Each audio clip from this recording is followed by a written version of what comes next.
Hello everyone, today we're going to talk about MMORPG game addiction.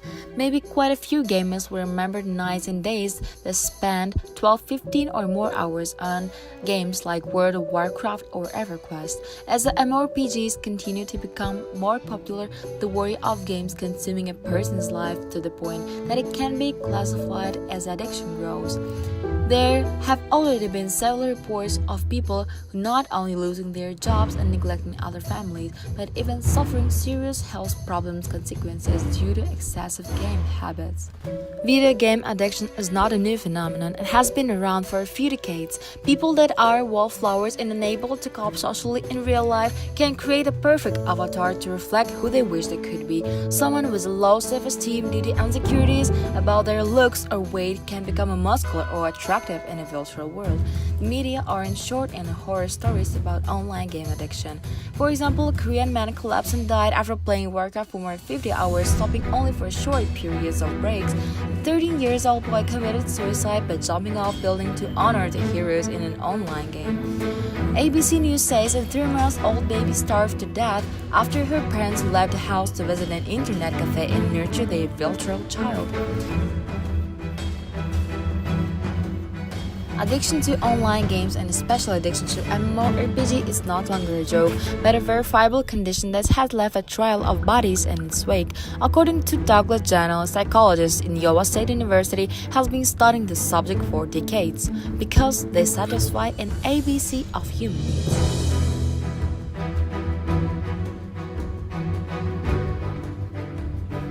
A is autonomy. We like to feel we are in control. The instant number that displays above the monsters you kill and the sound effect and they are very important for player feelings.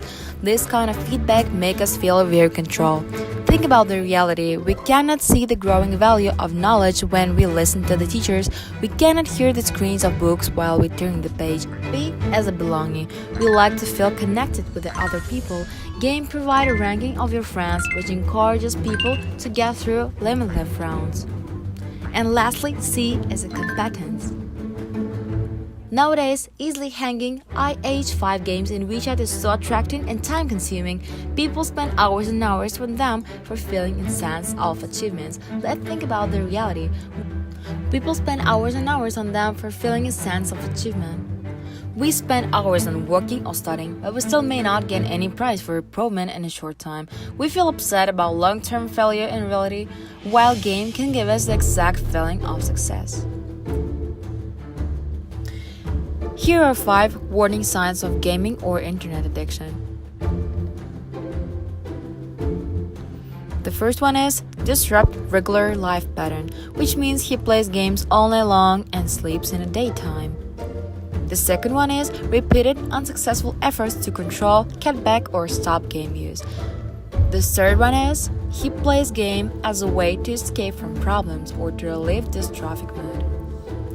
The fourth one is that he lies to family members, friends, therapists, or others to conceal the extent of involvement with the game. Last but not least, he might lose significant relationships, jobs, educational, or career opportunities because of the game use. Based on data which were gathered from Hebei University of Engineering in mainland China, there were 57% male students and 43% female students. 27% of students were found addicted to MMORPG. Let's see another data according to the online survey of Sina and QQ.com, which is based on around 9,000 college students. 30 people played online game every day, 29 often played, 27 played sometimes, and 14 never played. The MMORPG have gained increasing popularity around the world since the new millennium and have led to substantial growth of the gaming industry in the player fan base. We really need to help addicts around us to blend into the real society.